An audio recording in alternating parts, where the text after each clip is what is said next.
Bismillahirrahmanirrahim. Assalamualaikum warahmatullahi wabarakatuh. Innal hamdalillah nahmaduhu wa nasta'inuhu wa nastahdihi wa nastaghfiruh wa na'udzu billahi min shururi anfusina wa min sayyiati a'malina may yahdihillahu fala mudhillalah wa man yudlil fala hadiyalah.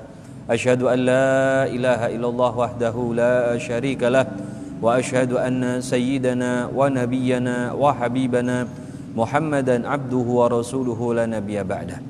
Allahumma fasalli wa sallim wa barik wa karrim wa majid wa azim ala sayyidina Muhammadin miftahi babi rahmatillah adada ma fi ilmillah salatan wa salaman daimaini bidawami mulkillah wa ala alihi wa sahbihi wa man walah.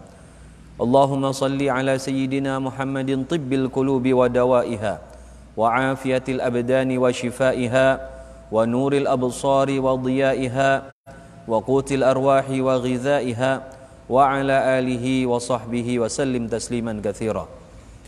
Subhanakallahumma la ilma lana illa ma 'allamtana innaka antal alimul hakim wa tub 'alaina innaka antat tawwabur rahim. Allahumma arinal haqqa haqqan warzuqna ittiba'ah wa arinal batila batila warzuqna ijtinabah wa la taj'alhu 'alaina mushtabihan fanattabi'al hawa. Allahumma 'allimna ma yanfa'una wanfa'na bima 'allamtana wa zidna min ladunka ilma. Rabbi shrah li sadri wa yassir li amri wahlul 'uqdatan min lisani yafqahu qawli wa saddid lisani wahdi qalbi bi jahin nabi wal ali wa sahbi amma ba'du. Hadirin kaum muslimin, para jamaah majlis yang dirahmati dan diberkahi oleh Allah Subhanahu wa taala. Alhamdulillah kita bersyukur pada Allah kembali pada sore hari ini, hari yang ke-18 dari pelaksanaan puasa Ramadan tahun 1441 Hijriah. Kita masih diberikan kekuatan dan kemudahan oleh Allah Subhanahu wa taala untuk menjalankan ibadah puasa dan juga ibadah-ibadah yang lainnya. Sebuah nikmat yang sungguh luar biasa di mana kita diberikan taufik atau kemudahan untuk menjalankan ibadah-ibadah tersebut. Banyaklah bersyukur, jangan berbangga hati dan jangan senang terlebih dahulu, karena sesungguhnya innamal a'malu bil khawatim. Amal-amal itu akan dinilai pada penghujungnya. Jangan sampai kita lengah dengan ibadah yang sudah kita laksanakan ini. Terus pertahankan, bahkan tingkatkan, sehingga nanti di penghujung daripada bulan Ramadan ini kita bisa lebih maksimal, sehingga derajat kita lebih tinggi di sisi Allah Subhanahu wa taala. Begitu juga bagi kaum muslimin yang setelah setengah bulan lebih dari puasa Ramadan ini masih saja berkelimpangan dalam syahwatnya, dalam maksiatnya kepada Allah Subhanahu wa taala, dalam perbuatan dosanya, maka bersegeralah kembali. Kita harus segera kembali mendekat kepada Allah Subhanahu wa taala yang telah memberikan begitu banyak nikmat, yang kita diminta untuk menyampaikan atau untuk menggunakan nikmat itu dalam taat kepadanya. Jangan sampai nikmat yang sungguh sangat besar, kehidupan di dunia ini, juga nikmat sebagai seorang muslim, dan juga nikmat kita pada bulan Ramadan ini bisa diberikan kesempatan untuk menjalankannya. Jangan sampai disia-siakan. Jangan sampai kita termasuk orang yang lalai, orang yang tidak peduli kepada agamanya, yang digambarkan di dalam Al-Quran bagaikan seekor binatang, bahkan lebih buruk dari binatang sekalipun. Semoga Allah Subhanahu wa taala menjadikan hati kita bersih semua. Kita dimudahkan untuk taat beribadah dan kita bisa istiqamah, kita bisa menjauhi semua maksiat yang besar maupun yang kecil, sampai Allah Subhanahu wa taala memanggil kita semua dalam keadaan husnul khatimah. Amin ya rabbal alamin. Hadirin kaum muslimin rahimakumullah, kembali pada hari ini, hari Senin tanggal 18 Ramadan tahun 1441 Hijriah, bertepatan dengan tanggal 11 Mei 2020, kita akan melanjutkan kajian Ramadan kita dalam pembahasan fikih zakat. Pada pertemuan kemarin kita telah membahas dua bab, yaitu bab yang ketiga berkaitan dengan zakat ternak dan bab yang keempat berkaitan dengan zakat tanaman atau hasil pertanian. Telah disebutkan bahwa ternak yang diwajibkan zakat di dalamnya hanya mencakup 3 jenis ternak, yaitu sapi, kambing, dan unta. Masuk dalam jenis sapi adalah kerbau, juga masuk dalam jenis kambing domba, dan semua jenis kambing-kambing yang lainnya. Untuk kambing yang atau untuk hewan kambing maupun sapi dan unta yang dikenakan zakat, maka harus memenuhi beberapa syarat. Di antaranya harus mencapai nisab. Nah, nisab ini untuk kambing minimal jumlahnya adalah 40 ekor kambing. Kemudian untuk unta minimal jumlahnya adalah 5 ekor unta. Sementara untuk sapi jumlahnya adalah 30 ekor sapi. Di bawah angka tersebut atau di bawah jumlah itu maka tidak ada zakat karena belum mencapai nisabnya atau batas minimum harta yang dikenai zakat. Begitu juga syarat yang kedua harus mencapai haul, yaitu kepemilikan nisab ini pada hewan-hewan ternak tersebut harus berlangsung selama 1 tahun penuh, 1 tahun hijriah. Ya, jadi kalau belum mencapai 1 tahun hijriah maka tidak ada zakat di dalamnya. Kalau di tengah-tengah perhitungan haul tiba-tiba ternak kita itu berkurang jumlahnya dari nisab, maka haulnya terhenti dan baru dimulai lagi kalau sudah mencapai nisab kembali. Nah, ketika mencapai nisab kembali tersebut, maka perhitungan haulnya dimulai sebagai haul baru, tidak melanjutkan daripada haul yang pernah terputus sebelumnya. Kemudian syarat yang ketiga, hewan ternak yang dikenai zakat adalah hewan ternak yang diberi pakan dari pakan umum atau pakan milik bersama atau pakan yang tidak ada yang memilikinya.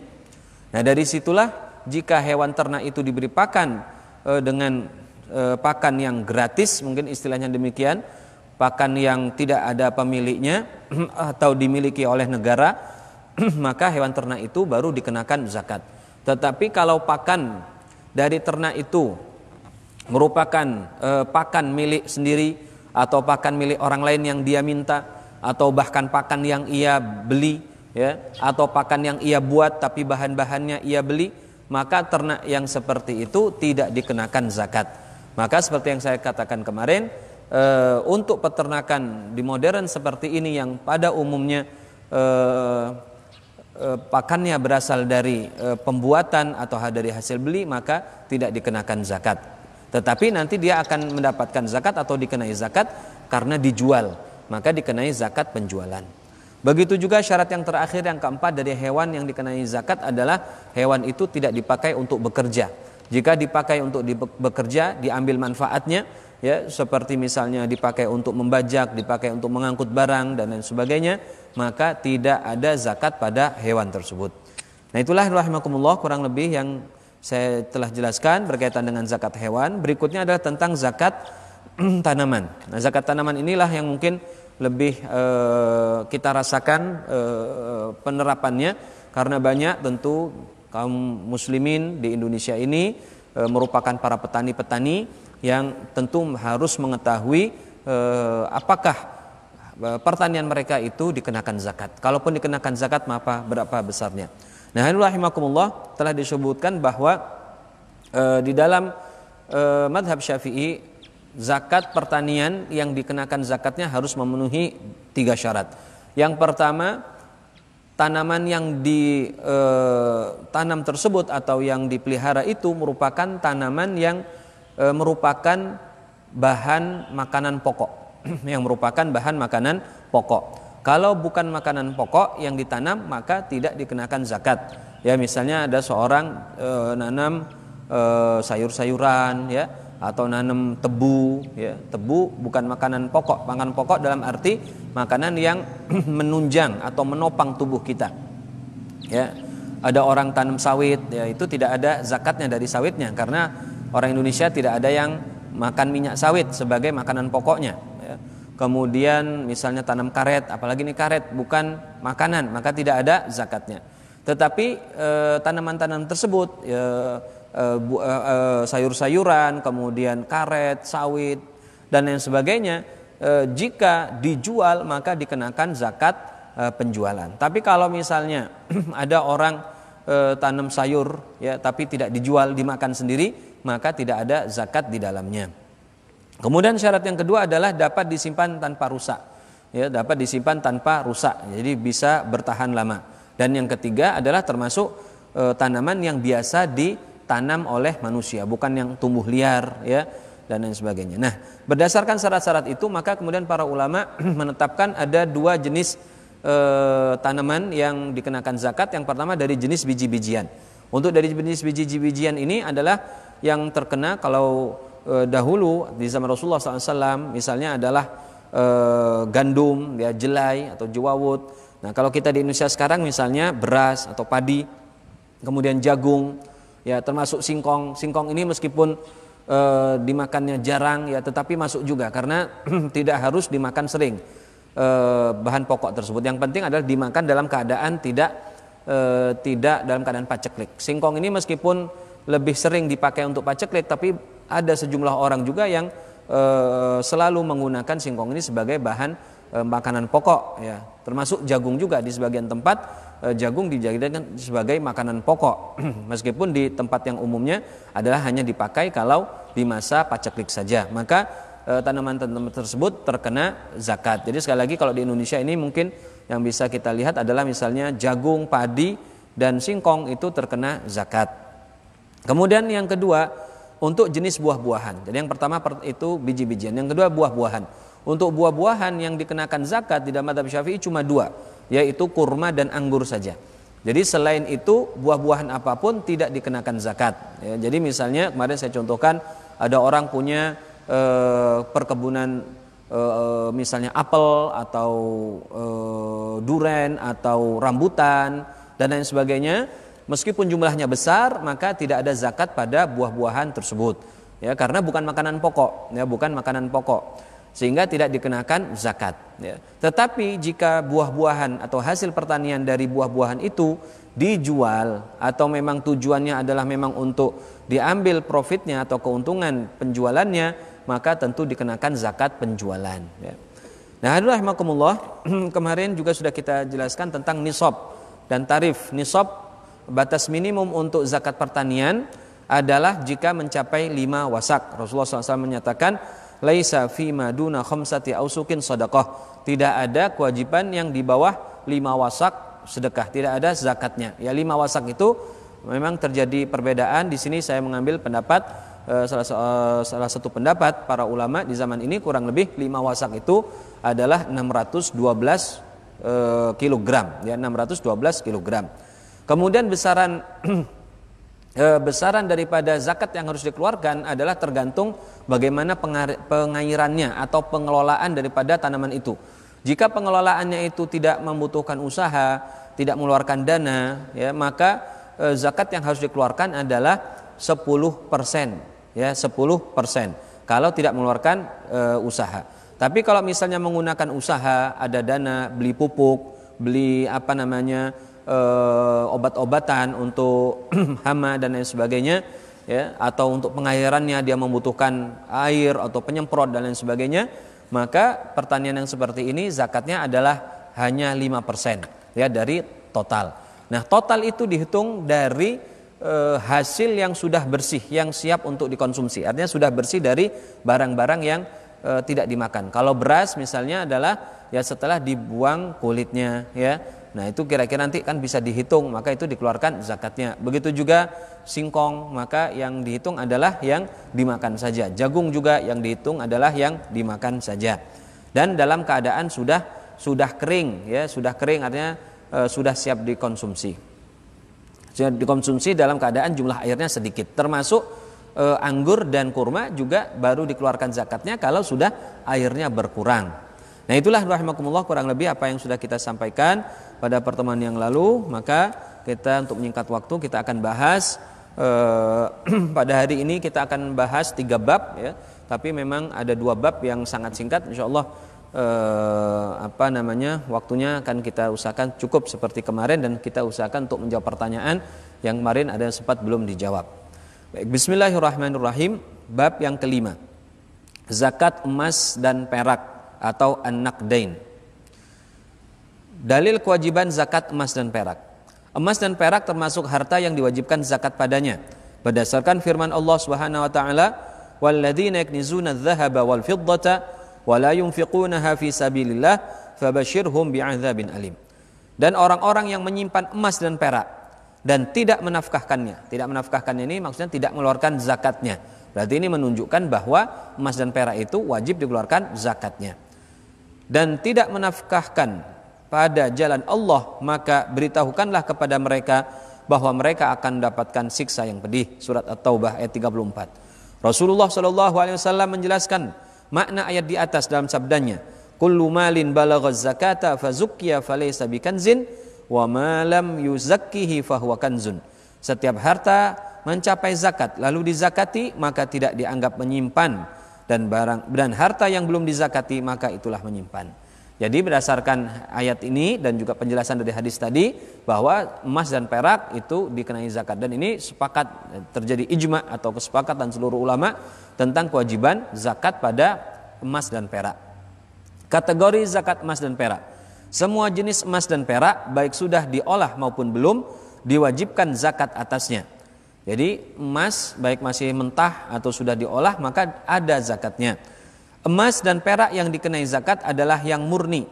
Jika ada suatu benda yang terbuat dari campuran emas dan mineral lain, maka tidak wajib zakat kecuali pada emasnya saja.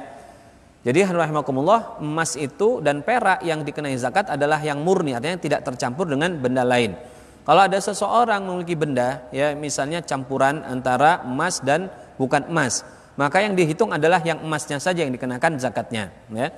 Misalnya ada orang punya cincin ya yang sebagian besarnya adalah misalnya dari mineral lain, dari tembaga atau apapun, dicampur dengan emas ya, emasnya cuma misalnya 20%. Berat daripada cincin itu misalnya adalah 10 gram. Jadi emasnya cuma ada 2 gram misalnya. Maka yang dizakati adalah yang emas yang 2 gram tersebut ya. Emas yang 2 gram tersebut. Kemudian rahimakumullah, tidak diwajibkan zakat pada mineral berharga dan perhiasan lain seperti mutiara, intan, permata, rubi, mirah delima, pirus dan lain sebagainya, meskipun harganya mahal. Karena kewajiban zakat tidak ditetapkan kecuali pada barang yang ditetapkan oleh syariat, yaitu emas dan perak saja. Jika barang-barang itu dijual maka dikenai zakat perniagaan. Jadi rahimakumullah, emas dan perak ini dikenai zakat bukan karena ia merupakan barang mineral yang mahal. Ya, kalau ada barang mineral mahal yang lain, ya, tapi dia bukan emas dan perak, maka tidak dikenai zakat. Ya, tidak dikenai zakat. Meskipun harganya mungkin lebih mahal daripada perak, lebih mahal daripada emas. Misalnya batu akik, ya. Kemudian di sini contohkan misalnya mutiara, kemudian permata, rubi dan lain sebagainya. Misalnya platinum ya yang mahal harganya atau benda apapun ya, maka tidak dikenakan zakat ya, kecuali kalau dijual maka dikenakan zakat penjualan. Syarat zakat emas dan perak. Emas dan perak merupakan harta zakat, tetapi harus memenuhi beberapa syarat berikut. 1. Bukan perhiasan yang boleh dipakai. Jika perhiasan itu boleh dipakai, yaitu perhiasan yang dipakai oleh kaum perempuan dalam jumlah yang tidak melebihi dari kebiasaan yang berlaku, maksudnya tidak berlebih-lebihan ya, tidak boros ya, tidak melebihi dari kebiasaan yang berlaku di masyarakat, baik sering dipakai atau jarang, dan baik dipakai sendiri atau dipinjamkan dan disewakan kepada yang boleh memakainya, maka tidak ada zakat di dalamnya. Jadi rahimakumullah, zakat dari emas dan perak yang bentuknya perhiasan adalah yang tidak dipakai atau tidak boleh dipakai. Tapi kalau dia yang boleh dipakai atau halal memakainya, maka tidak ada zakat. Siapa yang halal memakai emas dan perak, perhiasan emas dan perak? Yaitu kaum perempuan. Jadi kaum perempuan itu kalau memakai perhiasan apapun termasuk emas dan perak, maka tidak ada zakat di dalamnya. Dengan catatan, 1, tidak berlebih-lebihan. Maksudnya apa? Tidak berlebihan ini artinya dia memiliki dalam batas yang normal, yang kadar yang umum. Kalau dia memiliki dalam jumlah yang sangat banyak, yang dia itu seperti berfoya-foya, maka dia dikenakan zakat pada harta tersebut. Ya, jadi kalau dalam standar umum maka tidak apa-apa. Nah, standar umum ini tidak bisa dipukul rata karena setiap orang hidup di sebuah masa, di sebuah tempat, di sebuah keadaan yang kebiasaannya berbeda-beda. Mungkin kebiasaan perhiasan di tempat ini Ya, beda dengan yang di kota besar misalnya di Jakarta. Di Jakarta pun macam-macam. Kalau orang yang kumpulannya dengan orang-orang yang elit mungkin kepemilikannya jauh lebih banyak. Nah, di situ jadi yang penting tidak melebihi daripada standar umumnya kepemilikan. Kalau melebihi maka dikenakan zakat. Yang kedua, tidak apa-apa atau tidak dikenakan zakat perhiasan yang dipakai meskipun dipakainya itu dalam keadaan yang sangat jarang-jarang. Ya, misalnya cuma dipakai setahun beberapa kali atau bahkan mungkin dipakai setahun sekali, tetap tidak dikenakan zakat. Misalnya ada perempuan punya 10 jenis kalung gitu ya. Kalung pertama dipakainya kalau lebaran Idul Fitri, kalung kedua dipakainya kalau Idul Adha, kalung ketiga dipakai kalau kondangan misalnya ya, macam-macam. Maka yang seperti itu tetap tidak dikenakan zakat. Termasuk juga kalau dia punya perhiasan tidak dia pakai tapi dipinjamkan kepada anaknya, dipinjamkan kepada keluarganya, temannya, maka juga itu tidak dikenakan zakat. Jadi yang dikenakan zakat itu adalah perhiasan yang tidak boleh dipakai, ya, tidak boleh dipakai. Nah, termasuk juga di sini begitu pula emas yang dipakai untuk menutupi cacat seperti hidung buatan, ujung jari buatan, gigi palsu dan lain sebagainya, atau cincin lelaki terbuat dari perak dan hiasan untuk alat perang, maka semua itu tidak ada zakatnya karena sifat memberikan pertambahan nilai menjadi hilang. Juga berdasarkan sabda Rasulullah SAW, laisa fil huli zakatun, tidak ada zakat pada perhiasan. Jadi sekali lagi yang juga boleh dipakai, misalnya ada orang seperti di zaman Nabi pernah terjadi, ada sahabat yang hidungnya putus karena jihad, kemudian dipasang dari hidung emas, ya, maka itu tidak apa-apa. Atau jarinya putus, ya, diganti dengan jari emas, bukan jari ya, tapi ujung jari, ya, hanya bagian atas ini. Tapi kalau satu jari semua sini sudah berlebihan, ya, itu tidak diperkenankan dalam mazhab Syafi'i. Atau pakai gigi emas karena giginya rusak, ya, maka itu tidak dikenakan zakat. Berdasarkan juga hadis laisa fil huli zakatun, tidak ada zakat pada perhiasan. Adapun perhiasan emas dan perak yang dikenai zakat adalah, nah ini perhiasan yang dikenai zakat seperti apa? Satu, perhiasan yang tidak dipakai, misalnya yang disimpan untuk nilai kekayaan, dan perhiasan yang rusak dan tidak berniat memperbaikinya. Jadi di zaman sekarang kan banyak, ya, ada orang yang menyimpan emas bukan untuk perhiasan, meskipun bentuknya perhiasan, tapi disimpan untuk menyimpan nilai. Karena mata uang sebenarnya diketahui nilai fluktuasinya sangat tinggi, ya, jadi sering jatuh nilainya, apalagi di zaman ekonomi sulit seperti ini, maka orang senang menyimpan dalam bentuk emas karena nilainya lebih bagus. Nah, maka yang seperti itu dikenai zakat. Begitu juga kalau ada seorang punya perhiasan rusak, ya, punya perhiasan rusak, lalu dia tidak berniat memperbaikinya, jadi disimpan gitu saja, nggak dipakai juga, nggak untuk, maka itu juga dikenakan zakat di dalamnya. Yang kedua, perhiasan yang makruh dipakai, yaitu emas atau perak yang dipakai untuk menambal barang yang pecah atau retak dalam jumlah yang banyak tetapi diperlukan, atau yang dipakai untuk menghias sesuatu meskipun jumlahnya sedikit.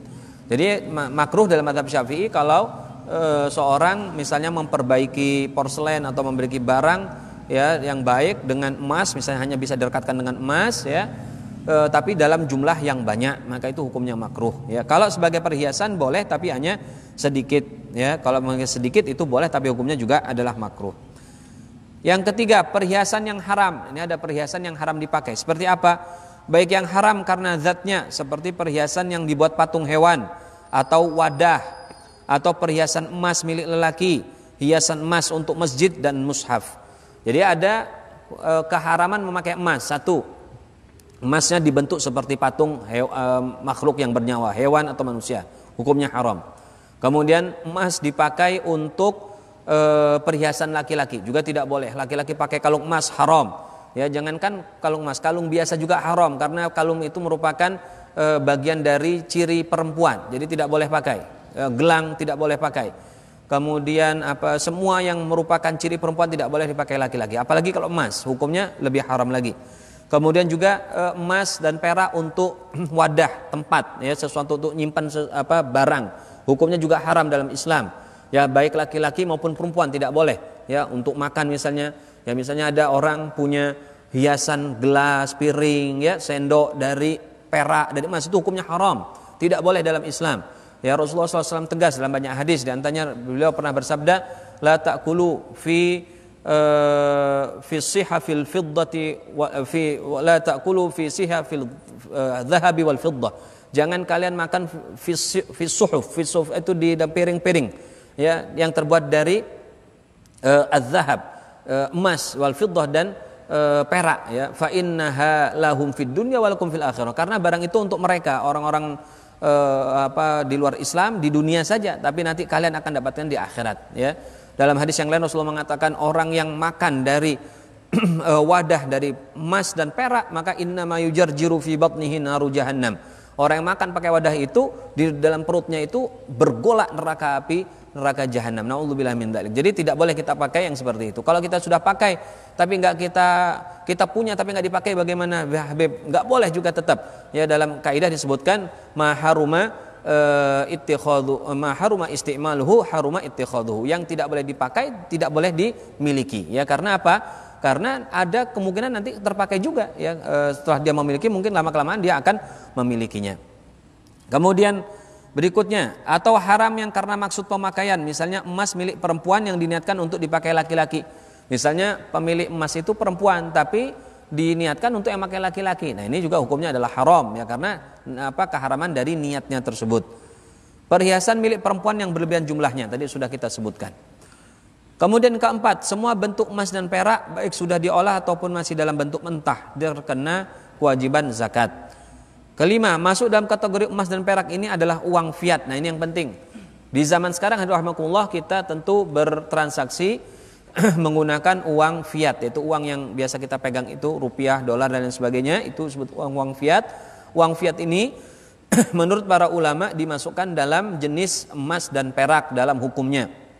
Misalnya dalam masalah riba masuk di situ, dalam masalah zakat juga masuk di situ, ya dalam masalah mudharabah juga masuk di dalam situ.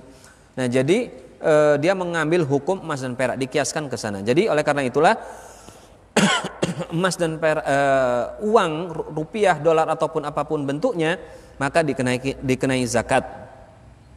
Masuk dalam kategori emas dan perak ini adalah uang fiat seperti rupiah, dolar, dan rial. Karena memiliki jaminan nilai dari pemerintah, menjadi penilai barang secara resmi, dan telah menggantikan posisi emas dan perak dalam transaksi di seluruh dunia. Berikutnya syarat yang kedua dari kewajiban emas dan perak, zakat dalam emas dan perak adalah mencapai nisab. Emas dan perak yang dizakati adalah jika mencapai nisab dalam bentuk emas atau perak murni. Jika terdapat emas yang bentuknya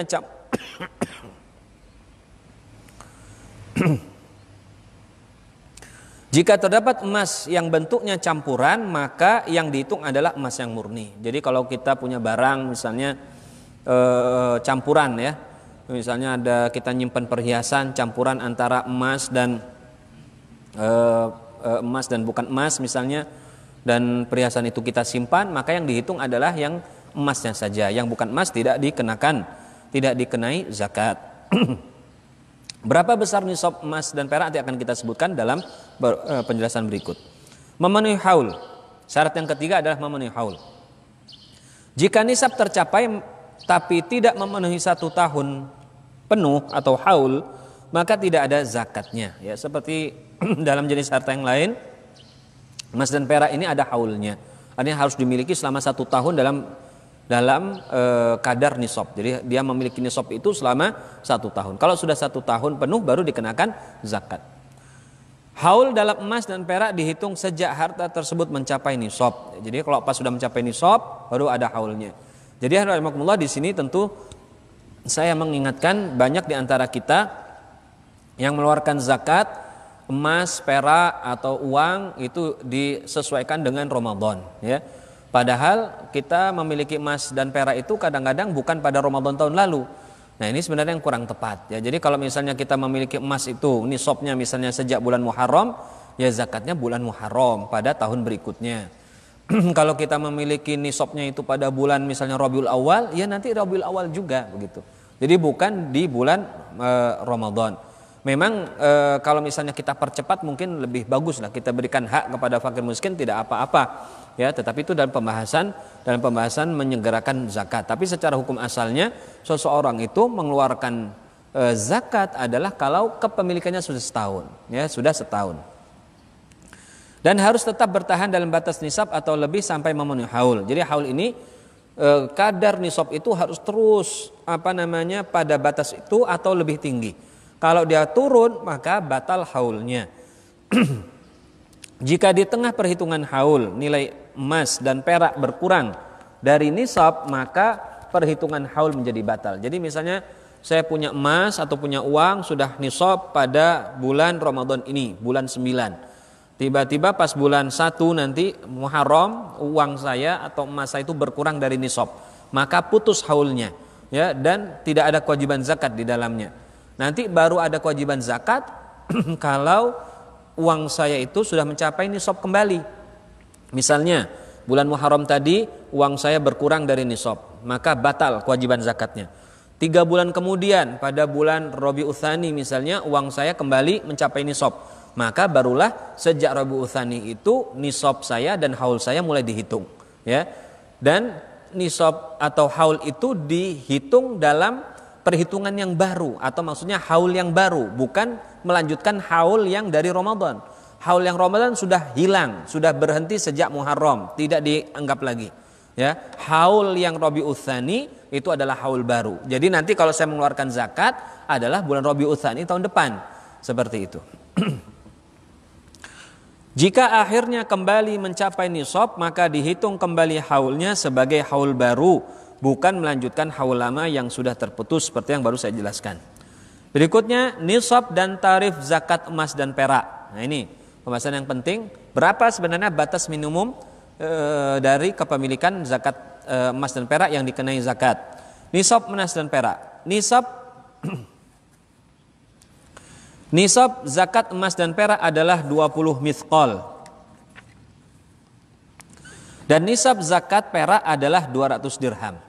Jadi ini sepakat para ulama bahwa besaran nisab untuk emas adalah 20 mithqal. Yang nanti akan dijelaskan 20 mithqal itu sekitar 20 dinar ya. Berapa gramnya nanti akan kita sebutkan. Untuk dirham adalah 200 dirham. Hal ini berdasarkan riwayat dari Ali bin Abi Thalib bahwa Rasulullah SAW bersabda, ini hadisnya cukup panjang, saya bacakan artinya saja.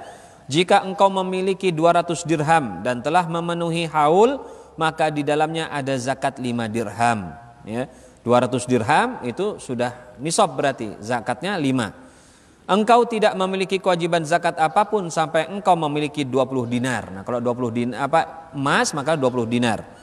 Jika engkau memiliki 20 dinar dan memenuhi haul, maka di dalamnya ada kewajiban zakat setengah dinar. Jika ada lebih dari itu, maka disesuaikan dengan hitungan itu. Kalau ada yang lebih disesuaikan hitungannya. Jadi kalau misalnya kita punya 20 dinar, maka keluarkannya setengah dinar. Kalau kita punya misalnya 200 dinar, maka dikeluarkannya adalah 5 dinar, kurang lebih seperti itu. Rasulullah SAW bersabda, "Laisa fima duna khamsi awakin minal wariqi shadaqah." Tidak ada zakat pada perak yang kurang dari 5 auqiyah, di riwayat Bukhari dan Muslim. Auqiyah adalah 40 dirham, sehingga 5 auqiyah adalah 200 dirham. Dinar adalah mata uang terbuat dari emas, dan dirham adalah mata uang terbuat dari perak. Jadi tadi untuk emas ukurannya 20 dinar atau 20 misqal. Kalau untuk perak dirham. Dinar dan dirham itu apa? Dinar itu adalah nama mata uang yang dulu berlaku di zaman Nabi yang terbuat dari emas. Ya, nah berapa kadarnya atau nilai, istilahnya nilai intrinsiknya, nilai bawaannya dari dinar itu, yaitu 4,2,5 gram, 4 gram, 25, 4 gram seperempat, itu 1 dinar. 1 dinar adalah 4,25. Maka kalau 20 dinar artinya apa? 20 dikali 4,25 sama dengan 85 gram emas. Itulah batas nisab atau batas minimum emas yang dikenai zakat. Untuk dirham, dirham adalah mata uang perak. Mata uang perak yang berlaku di zaman Nabi. Beratnya berapa untuk gram? Dirham ini kurang lebih beratnya adalah 2,975 ya. 2,975. Jadi hampir 3 gram. Ya, 2,975 gram perak. Ya, jadi kalau 2,975 dikali 200, maka nanti akan didapatkan nilai kurang lebih 595 gram perak. Jadi sekali lagi untuk emas nisabnya, batas minimumnya adalah 85 gram. Untuk perak batas nisabnya atau nilai minimumnya adalah 595 gram, ya, itu batas nisabnya. Nah, memang apa yang saya sampaikan di sini ada perbedaan para ulama. Ada sebagian ulama yang misalnya berpendapat bahwa nisab emas itu 84. Ada yang mengatakan 86, ada yang mengatakan 96, ada yang mengatakan 95, macam-macam. Ya, di sini saya memakai salah satu pendapat di antara pendapat para ulama tersebut. Termasuk di perak juga. Ada yang mengatakan 588 dan lain sebagainya. Ya, di sini saya menggunakan 595 gram. Di zaman Rasulullah di zaman Rasulullah SAW tampaknya nilai 20 dinar sama dengan 200 dirham. Jadi di zaman Rasulullah 20 dinar itu nilainya kira-kira 200 dirham. Maka itulah batas kewajiban emas dan perak. Sementara di zaman modern ini terjadi perbedaan sangat mencolok antara harga kedua komoditas tersebut, di mana harga emas jauh lebih tinggi dari perak. Kalau sekarang jauh beda, ya. Sekarang emas ini nggak pernah turun, apalagi sekarang ini emas mungkin sudah 900-an ribu per gramnya. Mungkin kalau pas normal kemarin sebelum corona ini sekitar 700-an, hampir 800. Ya, sekarang sudah luar biasa naik. Ya, nah, jadi emas ini memang banyak dicari, ya, sehingga nilainya terus bertahan. Adapun perak nilainya justru cenderung turun. Ya, justru cenderung turun. Sekarang ini nilai perak kira-kira di pasar sekitar 15-an ribu per gram, perak yang murni, ya. Jadi sangat jomplang. Jadi kalau 15 ribu kita kali 200 dirham, ya maka cuma 3 juta. Ya, sangat kecil. Jadi standarnya memang kecil. Tapi kalau emas misalnya kita ambil saja 700 dikali 85 gram emas itu hampir 60 juta. Ya, hampir 60 juta, 59,5. Jadi cukup tinggi dan ini masuk akal lah istilahnya untuk dijadikan sebagai standar. Ketika seorang menghitung zakat emas atau perak, maka akan menghitungnya sesuai nisab kedua barang tersebut. Kalau seorang punya emas, ngitungnya ya nisabnya dengan nisab emas. Kalau pakai perak ya pakai ngitung perak. Meskipun nilai perak sekarang jatuh. Ya, misalnya ada orang punya perak, perhiasan perak, maka dihitungnya pakai perak itu. Ya, yang penting sudah sampai 200 gram, 595 gram, maka dia dikenakan dikenakan zakat, ya.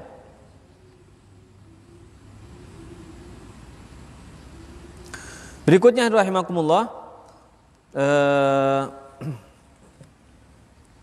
ketika seorang menghitung zakat emas atau perak, maka akan menghitungnya sesuai nisab kedua barang tersebut. Namun jika ia akan menghitung zakat untuk uang yang dimilikinya, maka boleh memilih salah satu nisab tersebut, emas atau perak. Jika ia memilih menghitung dengan nisab yang lebih rendah nilainya, yaitu nisab perak, maka itu lebih hati-hati dalam urusan agama dan lebih memperhatikan kepentingan orang miskin.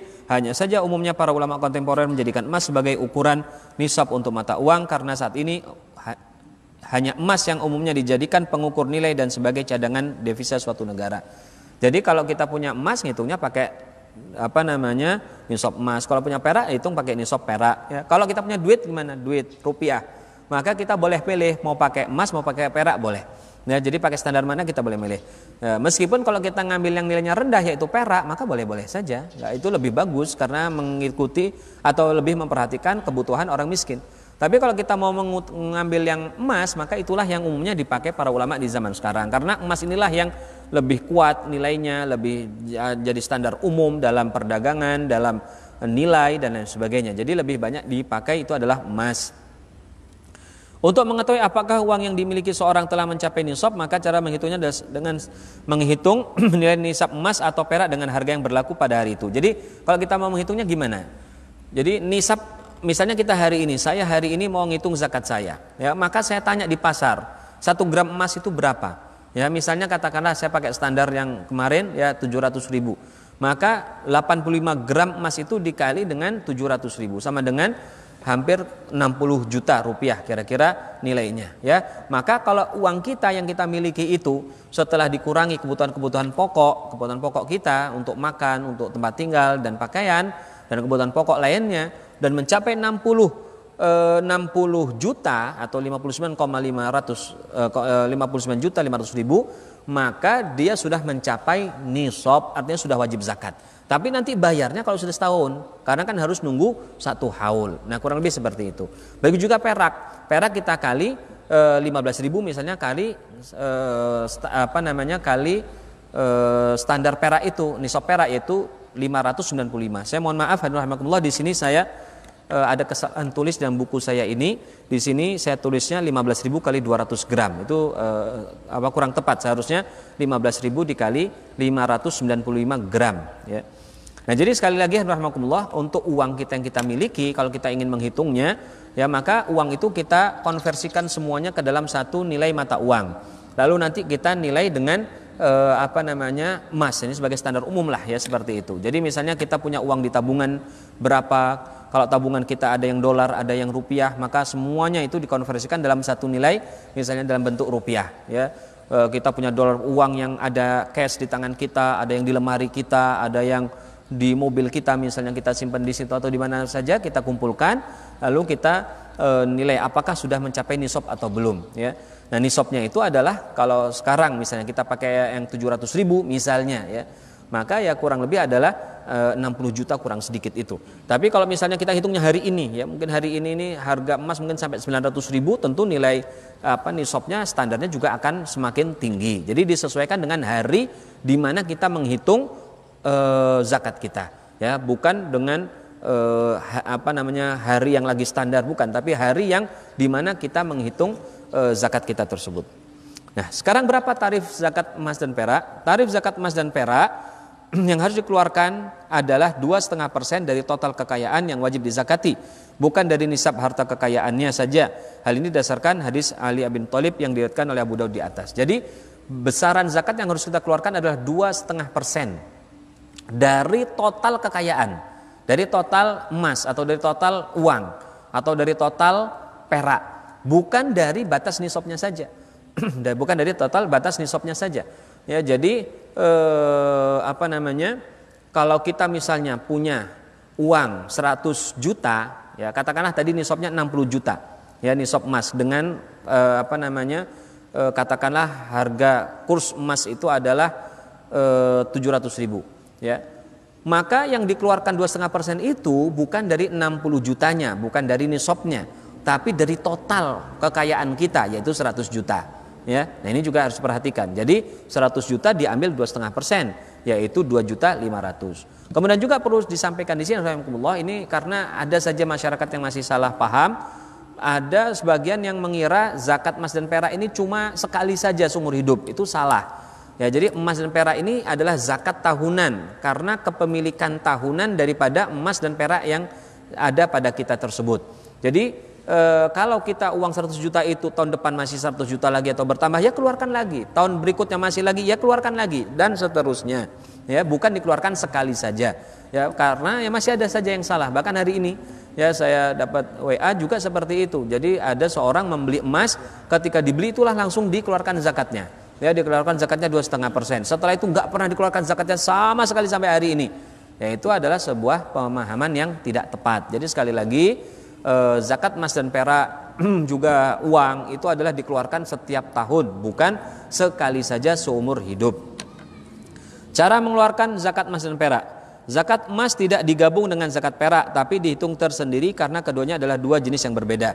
Jadi kalau kita punya emas, ya hitung emas sendiri. Ya, kalau punya perak, perak sendiri, bukan digabung. Ya, termasuk juga uang rupiah tidak digabung dengan emas dan perak. Adapun mata uang, maka jika terdapat beberapa jenis, maka semuanya dikonversikan nilainya kepada satu mata uang, lalu dihitung nisab dan tarif zakat dari mata uang tersebut. Karena semua mata uang adalah satu jenis. Tapi kalau mata uang, apapun bentuknya, misalnya kita nyimpan dalam bentuk dolar, dalam bentuk ringgit, dalam bentuk rupiah, dalam bentuk yang lainnya, maka itu dianggap satu jenis, maka digabungkan nilainya jadi satu. Nah, hadirin rahimakumullah, jadi masing-masing dihitung tersendiri. Emas sendiri kalau dia mencapai 85 gram emas ada zakatnya, perak juga kalau mencapai nisabnya ada zakatnya sendiri, uang juga sendiri. Nah, itu yang standarnya seperti itu. Tapi memang saat ini banyak para ulama di zaman ini yang untuk memudahkan. Sekarang ini kan orang zaman sekarang ini lebih cenderung untuk cari yang simple, ya. Dia akan melakukan ibadah dengan cara yang enggak terlalu banyak pikiran, banyak menghitung dan sebagainya. Nah, jadi ada teknik yang menurut saya ya wallahu alam ini boleh juga dipakai karena lebih memudahkan dan ini lebih memperhatikan kepada keadaan fuqara wal masakin, yaitu di mana digabungkan saja seluruh kepemilikannya tersebut dikonversikan ke dalam rupiah kemudian dikeluarkan zakatnya, ya, karena ini akan lebih mudah untuk menghitungnya. Kecuali kalau memang masing-masing sudah ada perhitungannya sendiri-sendiri, maka lebih bagus ya kita ambil yang asal tersebut, yaitu kita dizakati secara berdiri sendiri.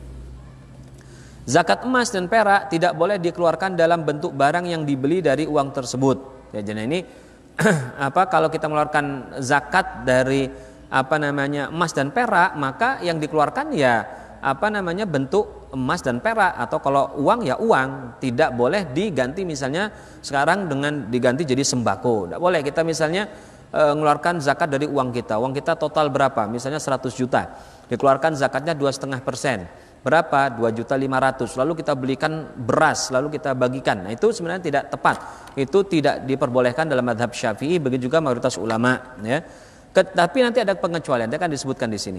Begitu pula jika zakat ini diserahkan kepada amil zakat atau penguasa, atau kepada seorang wakil yang dapat menyampaikan zakat seperti panitia zakat, yayasan, lembaga kemanusiaan atau kantor tempat bekerja, maka tidak boleh diganti kecuali dengan izin para penerima. Jadi kalau misalnya kita ada penerima, kita tanya, Pak, ini sebenarnya zakatnya dalam bentuk uang, tapi kalau Bapak setuju, kalau ridho, ini kita ambil, saya berikan dalam bentuk beras karena lebih manfaat misalnya, alasan begitu. Oh ya Pak, nggak apa-apa Pak. Nah, orang miskin ya, mungkin biasanya dia terima saya nggak apa-apa. Tapi kalau dia misalnya punya hak untuk memilih, dia milih, Pak, Bapak pingin uang atau pingin barang? Saya pingin uang aja, kasihkan uang. Ya mungkin karena orang itu lebih butuh uangnya, karena itulah asalnya seperti itu. Jadi sekali lagi secara hukum asal tidak boleh mengganti dalam bentuk yang lain kecuali sudah mendapatkan izin daripada si penerima. Kenapa? Dan di sini disebutkan, ya, ini saya nukil dari perkataan Imam Nawawi mengatakan karena para penerima adalah orang-orang yang dewasa yang memiliki pemikiran yang matang untuk menentukan mana yang lebih memberikan kemaslahatan kepada mereka.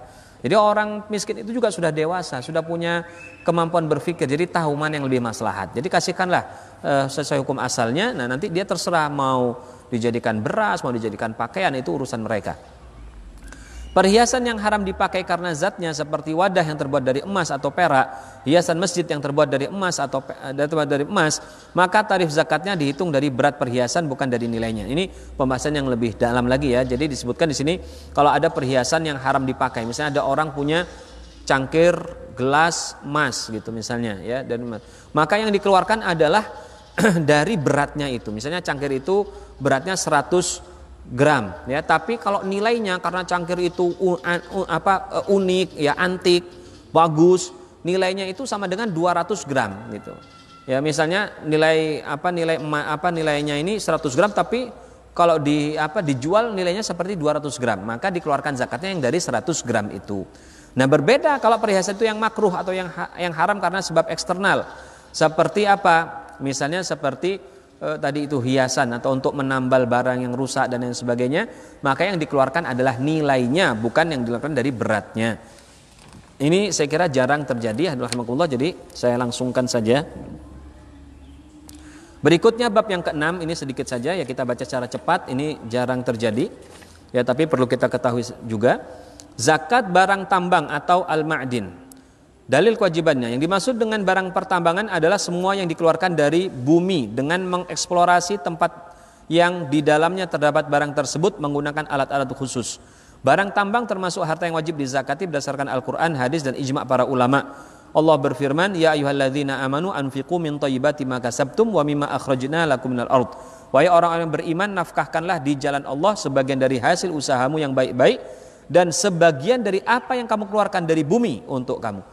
Dan sebagian dari apa yang kamu keluarkan dari bumi. Inilah yang menjadi dasar dari kewajiban zakat tambang. Begitu juga diriwayatkan dari Bilal bin Haris bahwa Nabi SAW mengambil zakat dari barang tambang suku Qabal. Ya, hadis riwayat Abu Daud dan Hakim. Jadi Rasulullah dulu di zamannya beliau ada orang yang melakukan pertambangan, itu suku Qabal. Ya, letak antara Mekah dan Madinah. Suku Qabal ini punya pertambangan emas dan Rasulullah SAW mengambil zakat dari mereka. Ini artinya apa? Artinya pertambangan itu dikenakan zakat. Dan para ulama juga menyebutkan adanya ijma kaum muslimin mengenai kewajiban zakat pada barang tambang. Syarat zakat barang tambang. Barang tambang wajib dikeluarkan zakatnya jika memenuhi beberapa syarat. 1. Barang tambang itu berbentuk emas atau perak. Ya, selain emas atau perak tidak dikenai zakat seperti minyak, batu bara, nikel, batu dan sebagainya. Jadi yang dikenakan zakat itu hanya emas dan perak. Hanya tambang emas dan perak. Selain itu tidak. Misalnya minyak bumi, batu bara tidak ada zakatnya. Tapi kalau dijual dikenakan zakat penjualan. Ini ya. Jadi dia dikenakan zakat tapi dengan cara yang lain, yaitu melalui dari sisi perniagaan. 2. Mencapai nisab. Jika tidak mencapai nisab maka tidak diwajibkan zakat.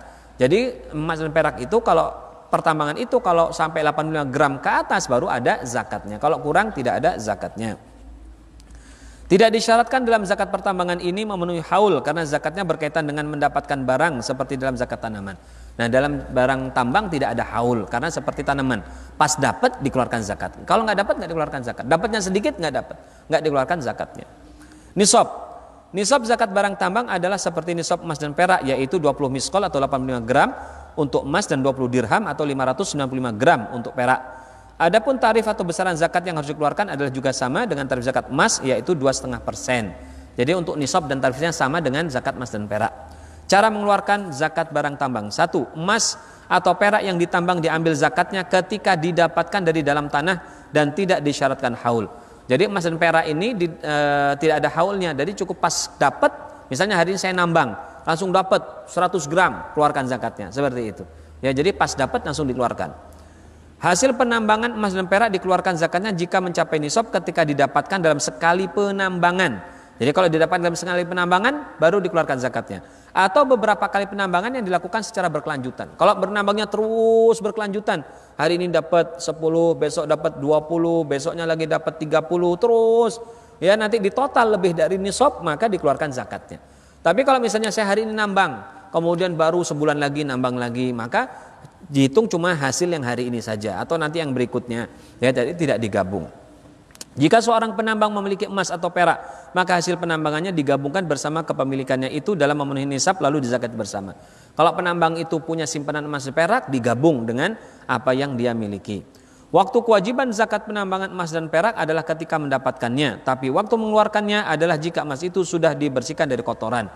Jadi kan namanya kan baru diambil dari dalam bumi, jadi dibersihkan dulu ya dari tanah, dari batu, dari macam-macam, sudah murni baru dikeluarkan zakatnya. Biaya penambangan dibebankan kepada penambang dan tidak mengurangi kadar zakat seperti dalam zakat tanaman. Ya, jadi zakat tambang ini bebannya, biayanya, upahnya, ya, macam-macam itu adalah dibebankan kepada si penambang. Jadi tidak dikurangi dari hasil pertambangannya seperti dalam pertanian. Dalam pertanian kemarin sudah disebutkan pupuk, ya kemudian pestisida misalnya kalau pakai anti hama dan lain sebagainya semuanya masuk dalam tanggungan petani. Tidak dikurangi dari hasil panen ketika menghitung zakatnya. Berikutnya terakhir sedikit saja ini harta karun atau ar-rikaz. Dalil kewajiban harta karun. Harta karun atau ar-rikaz yang dimaksud dalam pembahasan zakat ini adalah harta peninggalan masa pra-Islam atau jahiliyah yang dibuktikan dengan tanda atau keterangan yang jelas. Jika barang tersebut merupakan peninggalan masa Islam maka termasuk dari barang temuan atau luqatah dan diperlakukan sesuai hukumnya. Jadi barang temuan yang dikenakan zakat itu yang disebut dengan harta karun dalam bahasa kita. Harta karun itu harta yang nggak jelas siapa pemiliknya, tapi dia harus sebelum pra-Islam. Kalau dia merupakan barang yang didapatkan setelah Islam dan itu ada tandanya bahwa itu milik salah seorang kaum muslimin, maka itu adalah harta disebut masuk harta temuan atau barang yang tercecer. Jadi harus dikembalikan kepada pemiliknya, begitu. Jadi harta karun ini memang bukan harta yang dimiliki oleh orang-orang sebelum Islam. Jika terbukti bahwa sesuatu benda merupakan peninggalan pada pra-Islam, maka diwajibkan zakat atas benda tersebut berdasarkan sabda Rasulullah SAW, wa fir rikazil khumus, di dalam rikaz atau harta karun itu terdapat 1/5. Jadi zakatnya itu 1/5, 20%. Ya. Syarat zakat harta karun, ada beberapa syarat yang harus dipenuhi. Satu, berbentuk emas atau perak. Jadi yang dikeluarkan zakat itu hanya harta karun yang emas dan perak. Kalau misalnya ada harta karun bentuknya kayu, nggak ada zakatnya. Bentuknya batu, nggak ada zakatnya. Dua, merupakan barang peninggalan pra-Islam. Jadi merupakan datangnya sebelum datangnya Islam, zaman jahiliyah. Tiga, mencapai nisab. Kalau tidak mencapai nisab, tidak ada zakatnya. Ditemukan di tanah tidak bertuan atau di tanah milik sendiri yang dihidupkan dari tanah kosong tidak bertuan. Jadi ditemukan juga tanahnya yang tidak milik orang. Tapi kalau tanah itu milik orang, maka milik orang itu, gitu ya, milik orang itu. Maka zakat dibebankan kepada pemilik tanah jika mengaku yang menghidupkan tanah itu. Jika tidak, maka zakat dibebankan kepada yang menghidupkan pertama kali. Jika ia mengingkarinya atau tidak ada yang mengakunya, maka dikembalikan kepada negara. Jadi kalau misalnya tanah itu dihidupkan oleh seseorang, yang milik orang itu. Kalau nggak ada yang tahu siapa yang menghidupkannya, maka menjadi milik negara. Nisab dan tarif zakat harta karun. Nisab zakat harta karun adalah seperti nisab zakat emas dan perak, yaitu 85 gram emas dan 595 gram perak. Jadi sama dengan zakat emas dan perak. Tarifnya juga sama dan tarifnya berbeda. Dan tarif zakat yang harus dikeluarkan adalah 1/5 atau 20% karena penemu mendapatkannya tidak melalui usaha yang berat. Juga berdasarkan hadis wafir rikazil khumus. Ya, jadi untuk besaran tarifnya besar sekali, yaitu 20%, ya, 1/5 dari total yang ditemukan. Ini karena dia menemukannya tanpa usaha atau gampang menemukannya, nggak sengaja dia dapatkan, maka dia mengeluarkan zakatnya juga besar. Hadirin rahimakumullah, itulah penjelasannya untuk kajian hari ini. Ya, saya mohon maaf ini yang bagian akhir agak cepat-cepat ya karena waktunya. Karena ini ada beberapa pertanyaan kemarin yang belum saya jawab. Langsung saja, bismillahirrahmanirrahim. Hasil panen padi yang sawah tada hujan dengan sawah diairi oleh irigasi pengairan yang pakai dana, apakah juga sama kadar zakatnya? Beda ya. Jadi sudah saya jelaskan bahwa berdasarkan hadis Nabi, kalau untuk pertanian yang tanpa usaha, misalnya tada hujan atau irigasinya sudah ada, dia tinggal buka tutup saja, maka itu zakatnya adalah 10% dari total. Tapi kalau ada usaha, maka zakatnya adalah 5%. Ini harta pertanian. Kedua, Bib, tolong jelaskan bagaimana perhitungannya jika petani yang cocok tanaman semata-mata untuk usaha, yaitu dengan sewa tanah, beli pupuk, dan tenaga bayar semuanya. Apakah dihitung modalnya atau hanya menghitung hasil panen? Ini yang saya pahami dari pertanyaan ini adalah bahwa ada orang, dia tidak punya lahan, akhirnya dia nyewa lahan orang lain. Lalu dia kelola tanah itu, dia tanam, dia pakai pupuk, dia pakai pengairan yang bayar, dia bahkan nyewa orang untuk meliharanya. Ya, lalu sebenarnya hasilnya mau dia jual, maka nanti dikenakan zakat apa? Nah, rahimakumullah, kalau yang ditanam itu adalah memang termasuk barang-barang yang dikenakan zakat pertanian, maka dikeluarkan zakat pertanian dulu. Ya, yang dikenakan adalah zakat pertanian terlebih dahulu. Ya, jadi misalnya setelah panen dihitung totalnya berapa? Oh, totalnya ada 10 ton padi misalnya. 10 ton padi. Maka dikeluarkan, karena tadi pakai usaha, maka dikeluarkan zakatnya 5%. Kalau 10 ton, maka dikeluarkannya berapa zakatnya? 500 kg atau 5 kintal. Keluarkan zakatnya. Sisanya, nah ini kan baru sisanya. Sisanya baru untuk bayar utang dia. Yang 9,5 ton itu. Bayar utang dia ini macam-macam, selesai. Tinggal berapa? Tinggal 7 ton. Nah, 7 ton ini yang dia jual. Nah, sejak dijual itulah kemudian nanti tahun depan dia dikenakan zakat penjualan. Karena apa? Berasnya itu berubah. Mohon maaf, karena berasnya itu berubah menjadi barang dagang, maka dikenakan sebagai zakat perdagangan. Ya. Jadi pertama-tama kenapa kok dikeluarkan zakat pertanian? Karena semua yang dikeluarkan dari tanah, ya, itu kan juga bagian dari hak orang miskin, hak Allah Subhanahu wa taala. Karena Allah lah yang memudahkan tanaman itu tumbuh dengan baik. Ya Allah yang memberikan hasil yang baik. Nah, maka di situ dikeluarkan hak kepada orang-orang fakir miskin. Nanti setelah itu selesai, dia keluarkan zakatnya, lalu dia bayar hutang-hutangnya, maka berapa sisa beras yang dia miliki? Sisa 7 ton, itulah yang dijual semua. Berarti itu modal dia. Modal dagangnya 7 ton. Ya nanti pas tahun di akhir tahun berapa hasilnya? Apa kalau mencapai nisab maka baru dikeluarkan zakatnya. Kalau misalnya tidak ada nisabnya atau tidak mencapai nisab maka tidak dikeluarkan zakatnya, atau maksud saya zakat perdagangan. Demikian wallahu a'lam. Bib, siapa yang mengambil zakat hasil tani atau ternak, petugas zakat atau langsung kita kasih kepada mustahik? Soalnya saya belum ketemu petugas. Iya, di Indonesia ini memang kurang lebih amil zakat itu sangat jarang, karena amil zakat itu harus diangkat oleh pemerintah dan sekarang pun belum maksimal karena mereka belum bisa turun ke semua tempat ya. Mereka juga lebih banyak di kota-kota misalnya, maka jarang yang sampai ke desa-desa mengambil. Maka kalau kita tidak ada yang mengambil zakat dari pertanian kita atau zakat kita apapun, maka kita yang menyerahkannya langsung kepada para mustahik zakat. Wallahu a'lam. Zakat penjualan berapa besarnya? Zakat penjualan besarnya adalah untuk nisab seperti nisab emas dan perak, yaitu 85 gram emas. Tetapi kalau untuk besarannya adalah 2,5%. Ya, nanti insya Allah besok kita akan membahas tentang zakat perniagaan ini ya. Pembahasan ini memang cukup rumit, mungkin khususnya sekarang kan banyak yang dagang ya. Kemarin saya baru ditanya tentang orang yang online gimana cara mengeluarkan zakatnya. Nanti kita perlu belajar ini ya. Kemudian orang yang misalnya punya restoran, orang yang misalnya jualan apalah barang macam-macam, apa yang harus kita keluarkan? Apakah semua aset kita itu termasuk rukonya, termasuk kalau kita punya alat-alat untuk penjualan apakah juga dihitung atau tidak? Maka itu akan kita bahas pada pertemuan yang akan datang insyaallah.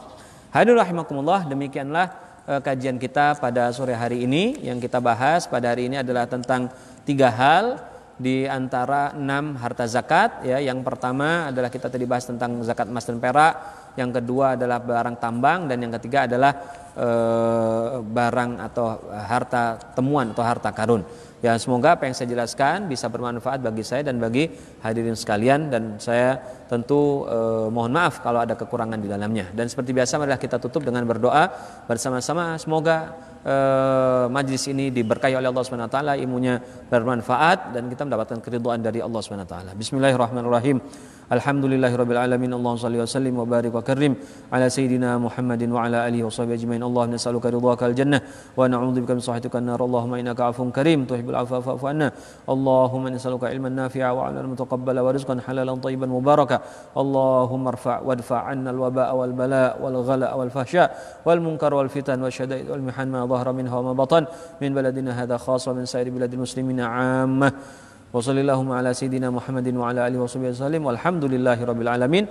Demikian hadirin rahimakumullah kajian kita. Sekali lagi saya mohon maaf atas segala kekurangan dan terima kasih atas segala perhatiannya. Aqulu qouli hadza astaghfirullah li wa lakum. Wassalamu alaikum warahmatullahi wabarakatuh.